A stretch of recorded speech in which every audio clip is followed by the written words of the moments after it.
Imagine this for a second. The most hated man in history dies, and then his body vanishes. No public grave, no photos shown to the world.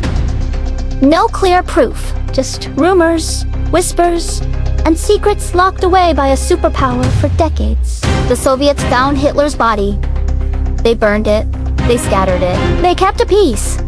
And then they stayed silent for more than 70 years, until modern science finally forced the truth out in 2018.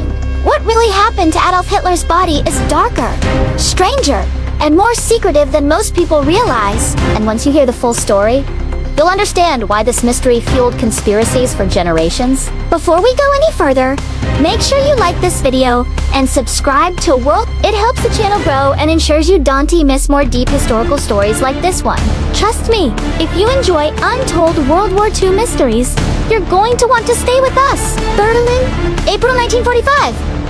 The city is collapsing. Soviet artillery is shaking the ground day and night. The Third Reich is finished.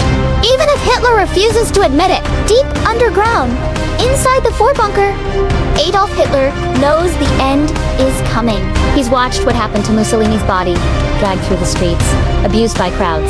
That fate terrifies him more than death itself. So he gives a clear order to the people around him. When he dies, his body must be burned completely.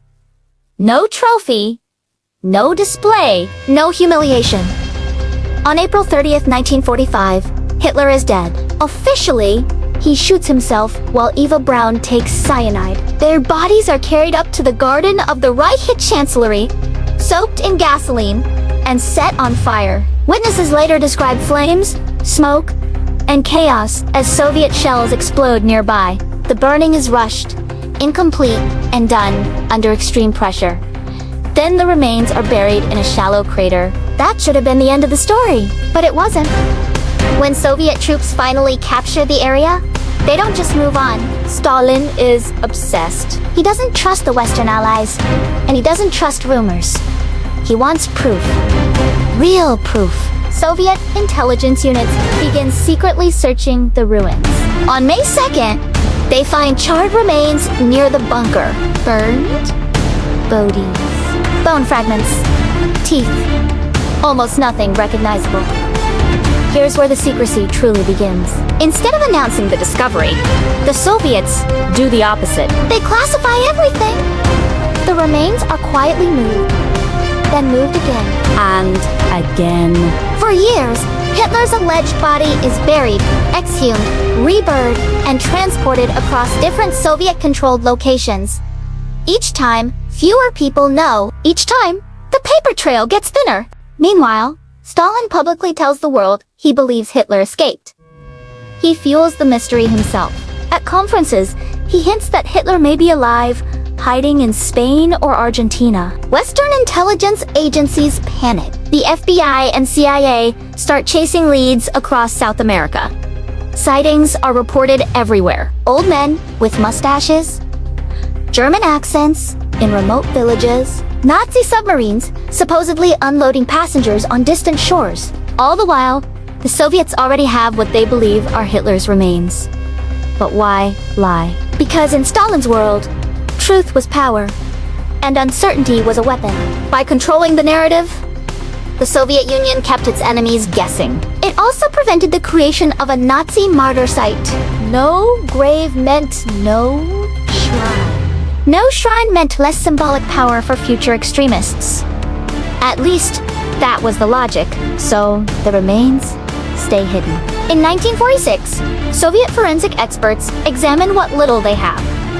The most important pieces are the jawbone and teeth. Hitler's dental work was extremely distinctive. His personal dentist had used rare materials and unusual bridge designs. Soviet investigators tracked down Hitler's dental assistant and technician. They show them the jaw fragments. Both independently confirm the work matches Hitler perfectly. At the time, this is enough to convince Soviet authorities, but the world never hears about it. Years pass. Then, decades. In 1970, the Soviets make one final decision. The last remains believed to belong to Hitler, Eva Braun, and the Goebbels family are secretly exhumed near This time, There will be no more movement. No more risk. The bones are completely burned, crushed into ash, and scattered into a river. The physical body of Adolf Hitler is erased almost entirely from existence.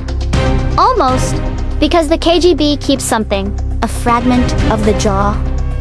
A piece of skull. These items are locked away in Moscow archives, inaccessible to outsiders, sealed behind Cold War secrecy. And so, the conspiracy theories grow.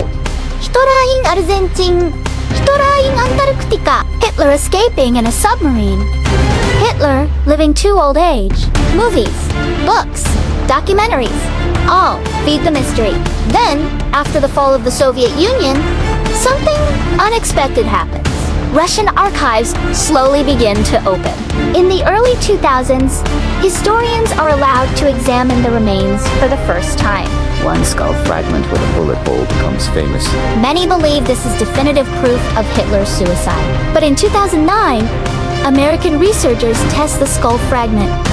The results shock everyone. The DNA doesn't match Hitora. It belongs to a woman. Suddenly, the mystery explodes again. Was the entire story wrong? Did the Soviets misidentify the remains? Did Hitler actually escape after all? 4 years. Uncertainty returns. Then comes 2018. French forensic scientists are granted rare access to the jawbone fragments preserved by Russia. Using modern techniques, they compare the teeth with historical X-rays taken of Hitler before 1945. The match is perfect. Every bridge, every crown, every unique detail aligns exactly. There is no doubt left. Adolf Hitler died in Berlin in 1945. No escape. No Argentina. No secret base.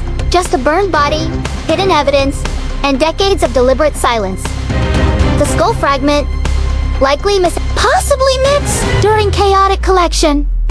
A mistake, not a cover-up. The jaw, however, tells the real story.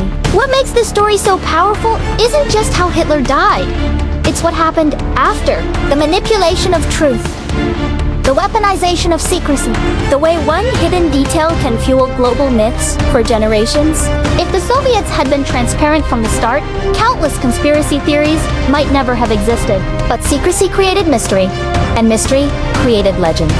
This is why history matters. Not just events, but who controls the evidence, who tells the story, and who stays silent. At WorldWarTwoOffical, we believe these hidden layers are just as important as the battles and dates you read in textbooks. As you listen to this, think about how many other stories might still be locked away, waiting for the right moment or the right technology to finally reveal the truth. If you've made it this far, comment below what surprised you the most about Hitler's body and the Soviet Was it the years of secret burials? The intentional lies by Stalin? Or the fact that DNA only solved this mystery in 2018? Share this video with someone who loves World War II history. Because stories like this deserve to be discussed, questioned, and remembered. And don't forget to like, subscribe, and stay with WorldWarTwoOffical for more deep, emotional, and untold stories from history. Because sometimes, the most powerful truths are the ones hidden in the ashes.